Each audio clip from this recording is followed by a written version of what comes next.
The wind howled low, like a dying animal caught in the ribs of the desert. Dust swirled through the streets of Dry Creek, clinging to everything like regret.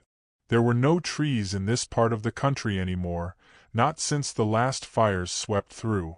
Just sun-cracked wood, rusted iron, and the stench of desperation. Men leaned against the post office's sagging frame, boots caked with red clay. They weren't here for mail.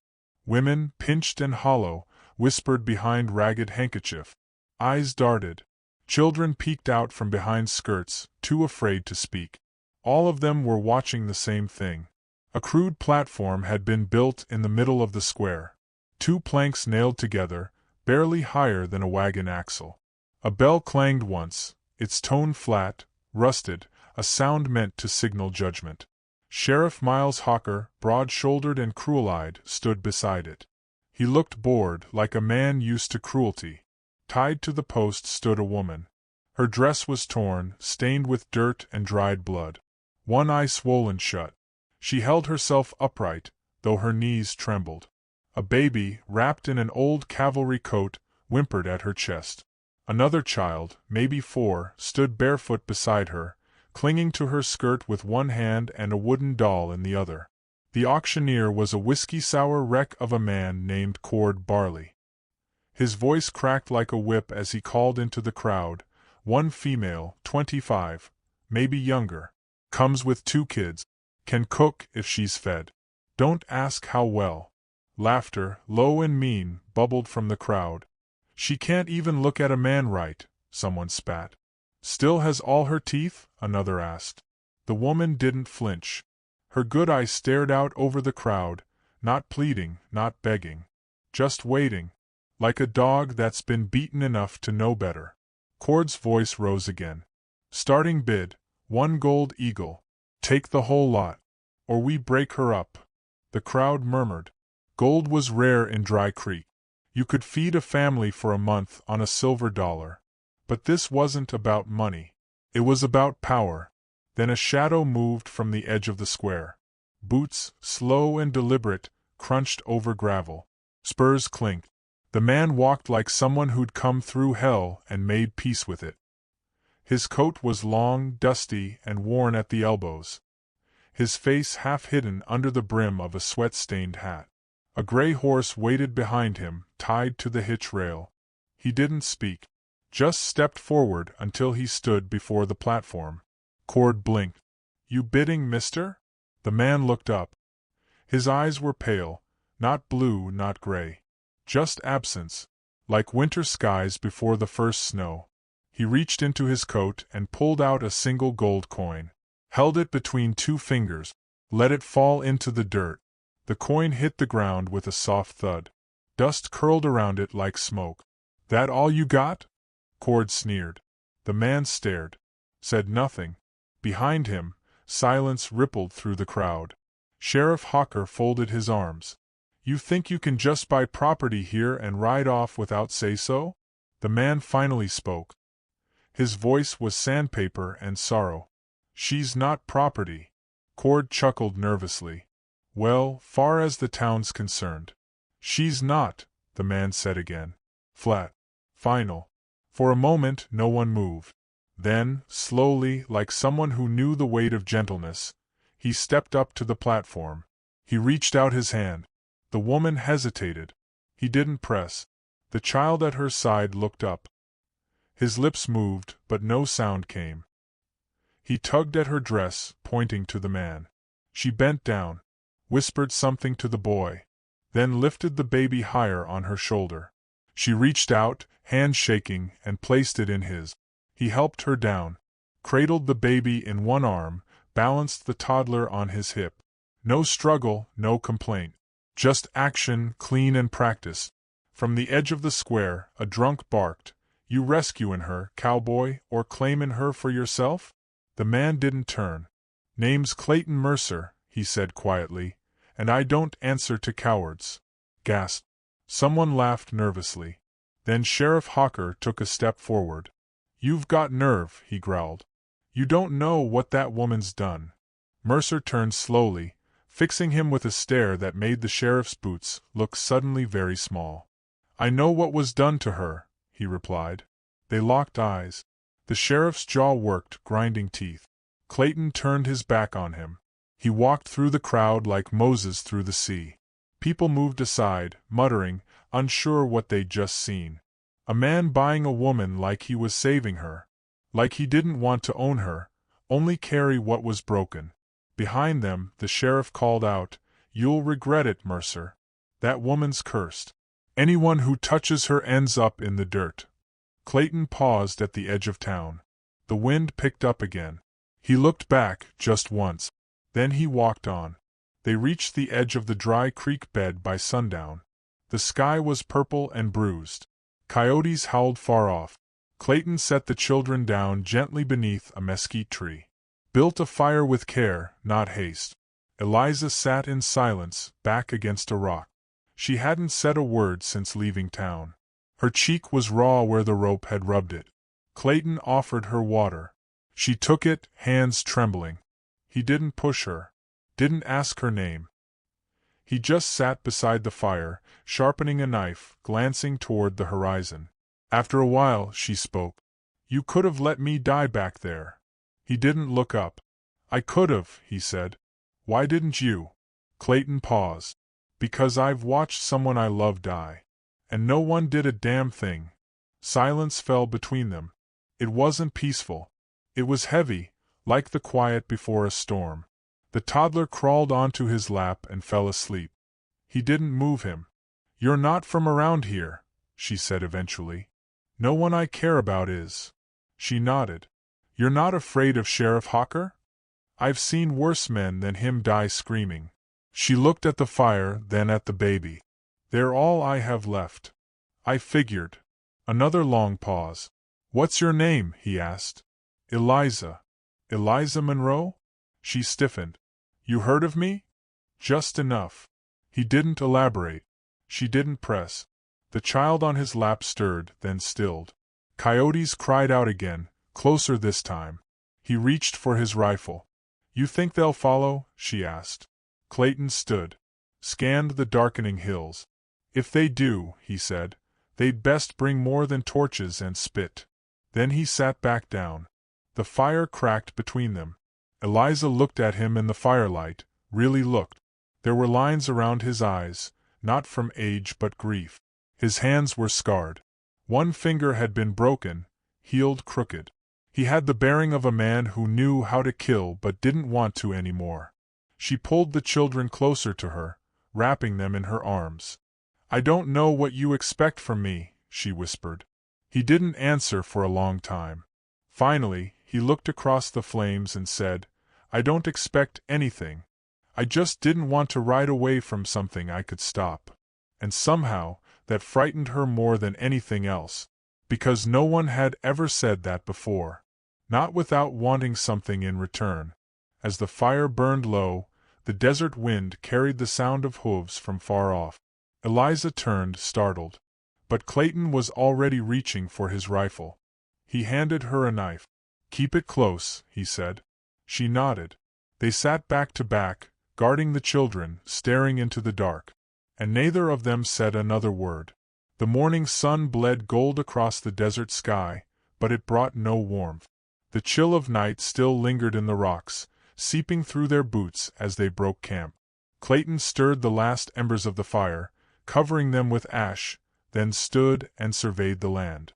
Sand stretched out in all directions, broken only by distant ridges and a single crooked pine leaning against the wind. Eliza wrapped her children tightly in a blanket made from horsehair and wool. The baby coughed, a wet, rattling sound that made her tense. Clayton noticed.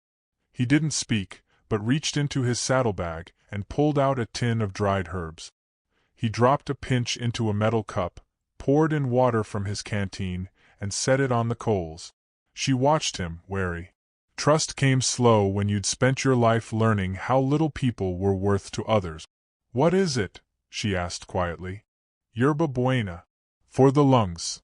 She took it from him without thanks, blew on it, and held it to her baby's lips. The child sipped weakly. A line of sweat beaded down Eliza's temple, though the wind was cold. Clayton didn't press her. He only waited. They rode hard until noon. The path they took wasn't a path at all, just instinct led by the sun and the tilt of the earth. Clayton guided them away from the main trail, cutting through rocky hills and narrow ravines where crows circled overhead and bones littered the ground. Twice Eliza glanced back, expecting to see riders on the ridge. But there was nothing behind them, only wind, dust, and memory. "You know these lands?" she asked after a long stretch of silence.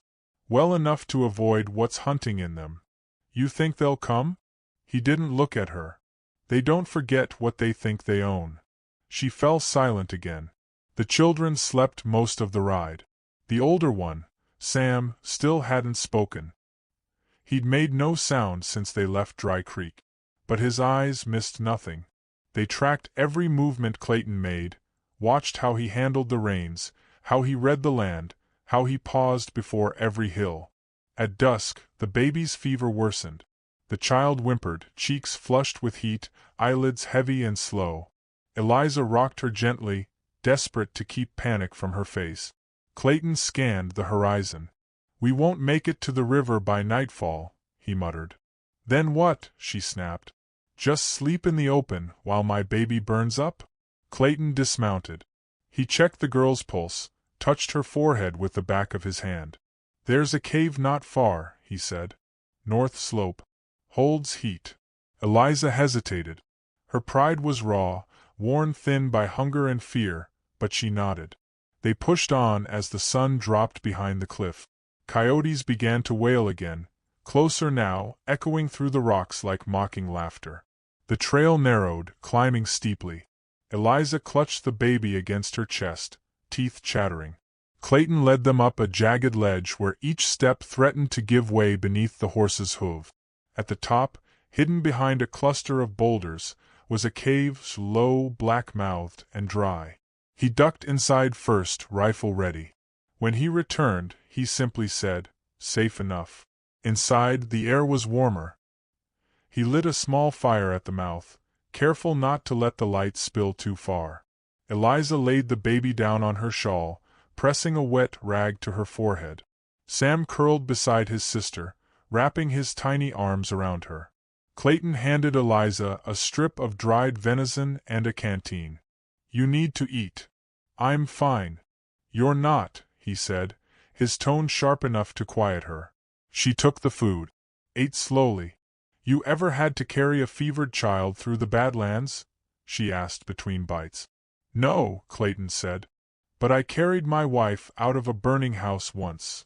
Her eyes flicked toward him. "She didn't make it," he added. The fire crackled between them. "I'm sorry," she whispered. "I was too late," he said. "Then the army came through. Took everything else." Eliza closed her eyes. "You lost them too?" He nodded. "Little girl. Emma. She was 2." She pressed her hand to her mouth, holding back something too deep for words. Then, quietly, she said, "Sam stopped speaking the day his father hit him hard enough to knock him unconscious." Clayton didn't respond, but the corner of his jaw clenched. The firelight danced across his face, throwing shadows beneath his eyes. The baby stirred, coughed. Eliza leaned over and sang a lullaby, soft and broken. Her voice cracked halfway through, but she kept singing. Outside, something shifted. Clayton's head jerked up. He stood, motioned for silence. He drew his rifle and stepped outside. The cave entrance framed him in flickering light. Minutes passed. When he returned, his face was unreadable. "Tracks nearby," he said. "Fresh. Men. Wolves. But close. Too close." She reached for her children. Clayton stoked the fire higher, then banked it low again. Smoke might keep him off. He sat with his back to the stone wall, rifle across his lap. Eliza stared at him, at the lines cut deep in his brow, at the stillness in his hands. He looked like he hadn't slept in a year. But not weak, just tired in a way that never goes away. "You always alone?" she asked. "Mostly." "Why?" "Because I can be." That was the end of that. The next morning, they rose with the light. The baby's fever had broken in the night, her breathing steadier now, cheeks cooler. Eliza kissed her forehead with relief that nearly made her weep. Sam watched her silently. Then he did something he hadn't done in days. He reached for Clayton's hand. The cowboy froze. He looked down, unsure. Then he let the boy take it. The gesture was small, but something shifted. They rode quietly through a canyon carved by time and wind. The sun was high when they crested the next hill. Then, suddenly, Clayton halted. Across the ridge stood a man. He wasn't armed in the usual way. He held a bow, not a rifle. His chest was bare save for a carved pendant. Long hair tied back. Face painted with white lines that looked like scars made deliberate. Clayton's rifle was already in his hands, but lowered. The man didn't move. Eliza tensed, pulling the children behind her. The stranger's eyes scanned them, lingering on the baby, then on Eliza. She clutched the small woven talisman around her neck, beads and bone. Her mother's. Half Shoshone, though she'd never claimed it in town. The warrior noticed it. A long moment passed. Then he gave a single nod and turned away, disappearing into the trees without sound. "Who was that?" Eliza asked. "Could have been Death," Clayton murmured. "Or just a man who's learned how to be unseen." They made camp near a dried riverbed that night. Clayton found food already left for them, jerky, roots, berries wrapped in fresh leaves. No footprints, no sound, just the gift. "Why would he help us?" Eliza asked. He saw something he respected. Or something he pitied. Later that night, she found a piece of carved bone beside her bedroll. It had been shaped into the figure of a bird in flight. She didn't ask how it got there. Clayton said nothing. Just cleaned his rifle beneath the stars. When sleep came, it was dreamless. But Eliza woke in the middle of the night to find the cowboy still awake, staring into the fire with that same haunted look in his eyes.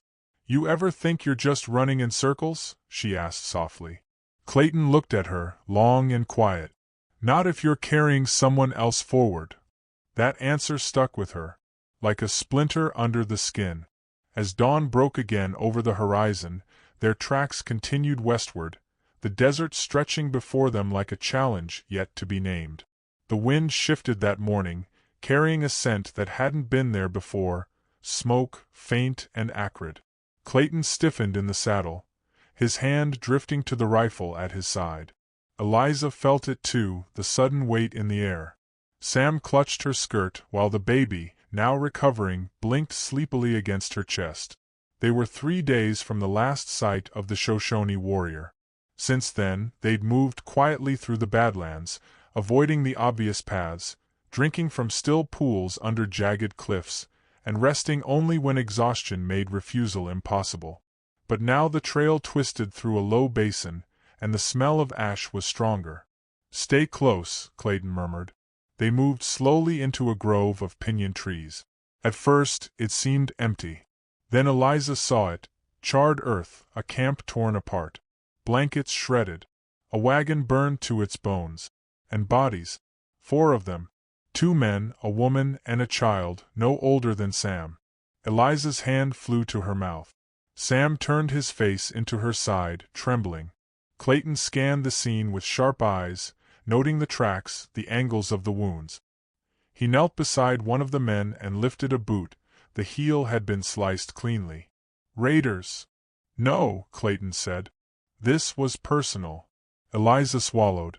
"How can you tell? Whoever did this didn't just kill, they wanted to send a message. Throat cut, not shot. Burned everything but the bodies." Sam whimpered. Eliza scooped him up and carried both children away from the site. Clayton followed after a minute, his jaw set hard. "They're getting close," he said. "Too close." Eliza caught the tremor in his voice. "You think it's them?" "I know it is." They found shelter in a rocky outcropping before nightfall.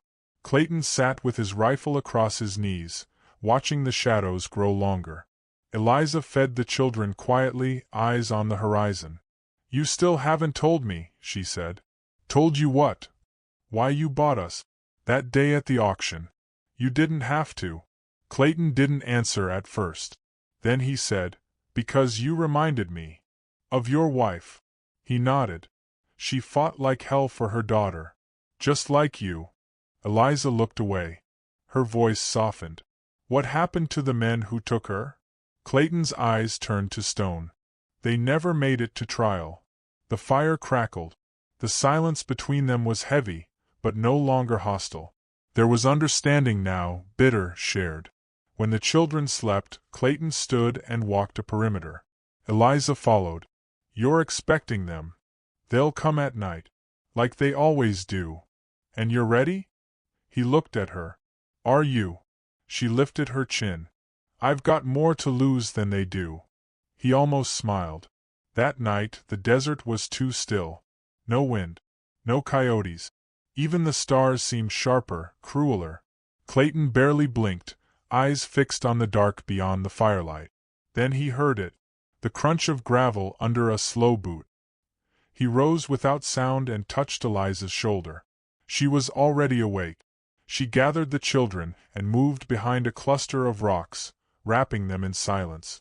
Clayton stepped out from the firelight, rifle raised. Don't bother hiding, he called. The night answered with laughter. Low, dry, familiar. You always were good at finding trouble, Clay, a voice replied. Still dragging ghosts behind you? From the shadows stepped a man in a tattered coat, a wide-brimmed hat casting a long shadow across his face.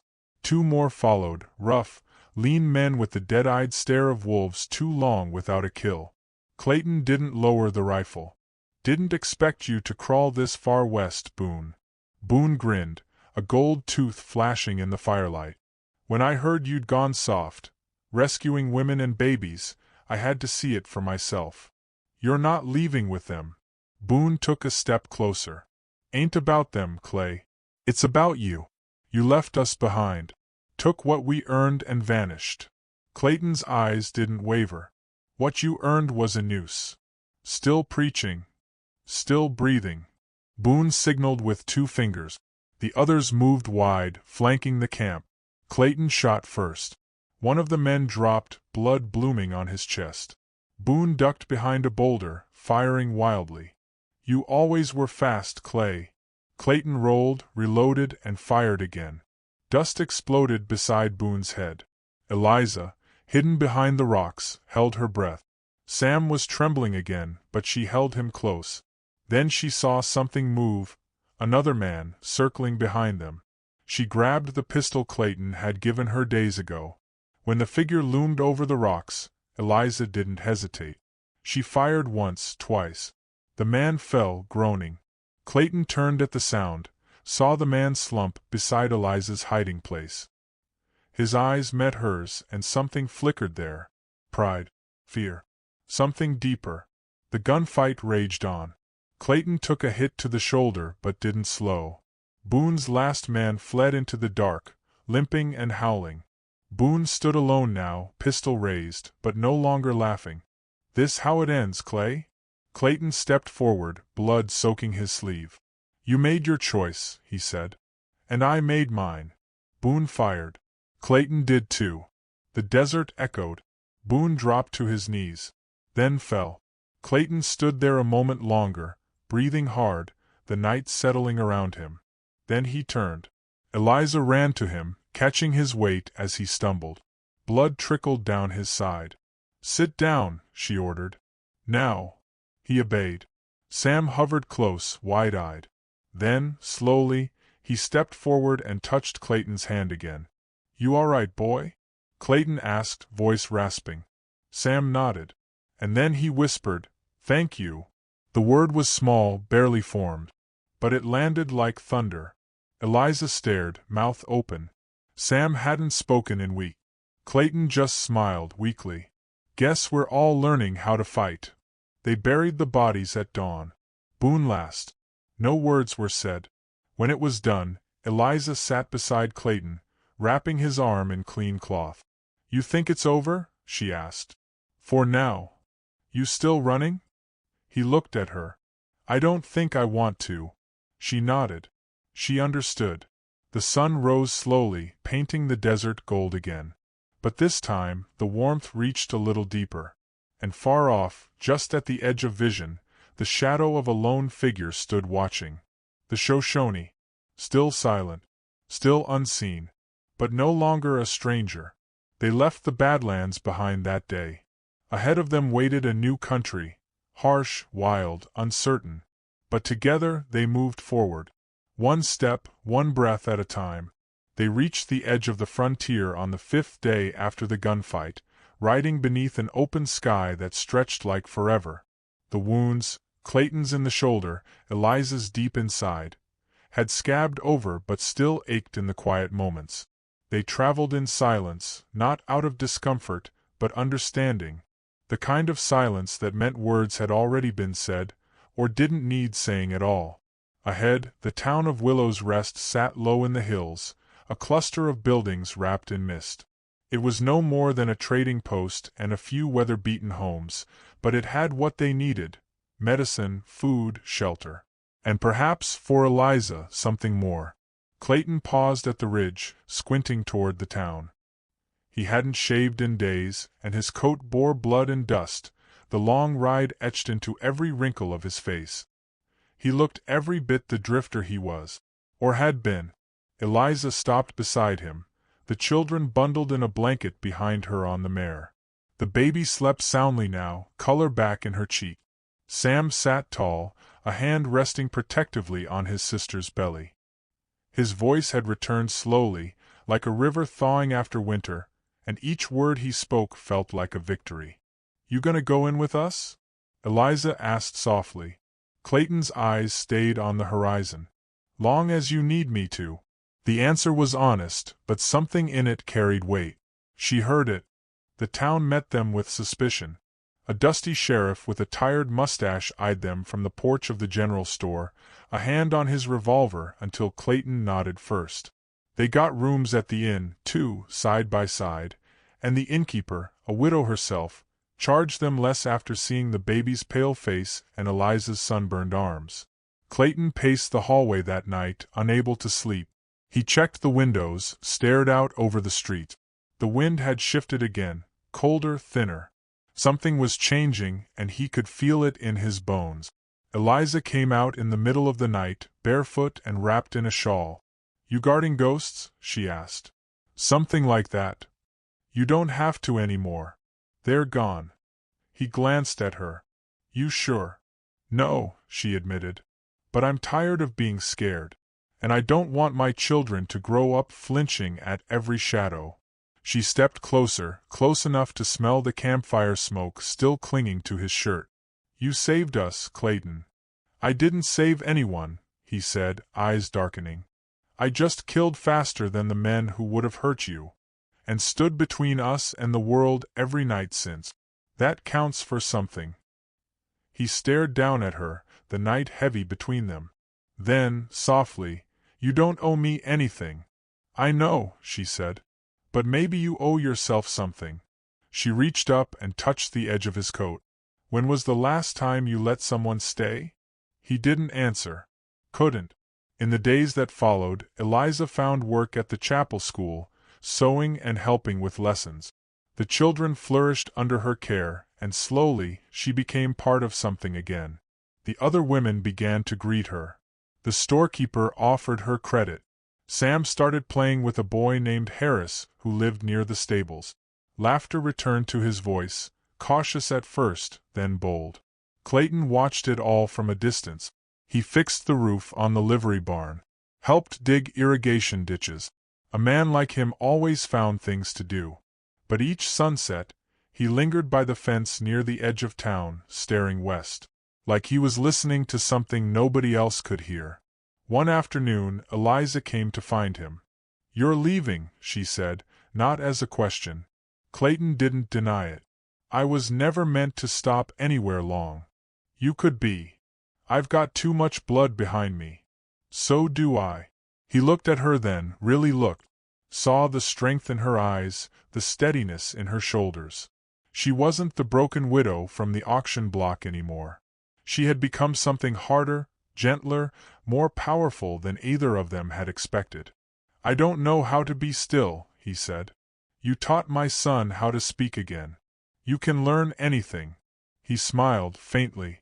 You always did talk like truth was a hammer. I had to, she said. I was married to a man who thought silence was control. Clayton reached into his coat and pulled something out. It was the carved bone bird left by the Shoshone. He held it out to her. You should keep this, he said. It's a sign. You're meant to fly. She took it slowly. Her fingers brushed his. So are you. You just don't know which way yet. That night they said goodbye without saying the word. Clayton packed what little he had into his saddlebag. The horse pawed at the dirt, ready to ride. Eliza stood by the gate, Sam beside her. Where will you go? She asked. He mounted the horse. Looked down at her. There's a town near the border. Old friend needs help rebuilding. Will you come back? If I make it through. Sam stepped forward. Will you write? Clayton blinked. I'm not good with words. Try, Sam said. I'll read them. Clayton leaned down and held out his hand. Sam took it, strong. No fear. No hesitation. You be good to your mama, Clayton said. I will. Then Eliza stepped forward, and they looked at each other for a long, heavy second. She reached up and touched his face, just once. No kiss. Just a palm to cheek, warm and steady. You don't have to outrun it forever, she whispered. Then she stepped back. Clayton tipped his hat, nudged the horse forward. He didn't look back. But a mile out, when the town was a smear behind him, he stopped. There, at the crest of the hill, stood the Shoshone warrior. Phil. Silent. Clayton dismounted and approached. The man didn't move. Didn't speak. I thought you were done with me, Clayton said. The warrior looked at him. Then pointed west. A storm was brewing, clouds like mountains, wind pushing the grass in waves. Clayton squinted into the distance. You think I'll find peace out there? The warrior didn't answer. Just turned and vanished into the trees again, like a spirit with no home. Clayton stood for a long time. Then, slowly, he mounted up, and rode into the storm. Back in Willow's Rest, Eliza tucked her children into bed, then walked outside, watching the clouds roll in. She didn't cry. She didn't wait. But she did light a lantern, place it by the window, just in case, and in the hush that followed, the whole town seemed to breathe in something new. Not peace, not safety, but the kind of quiet that comes when the worst has passed, and something better just might grow. If the land allowed it. If the heart did too. And somewhere out there, beyond the thunder, a cowboy with blood on his hands and ghosts at his heels rode toward whatever waited next. He didn't know what he'd find. But this time, he wasn't running. He was riding home.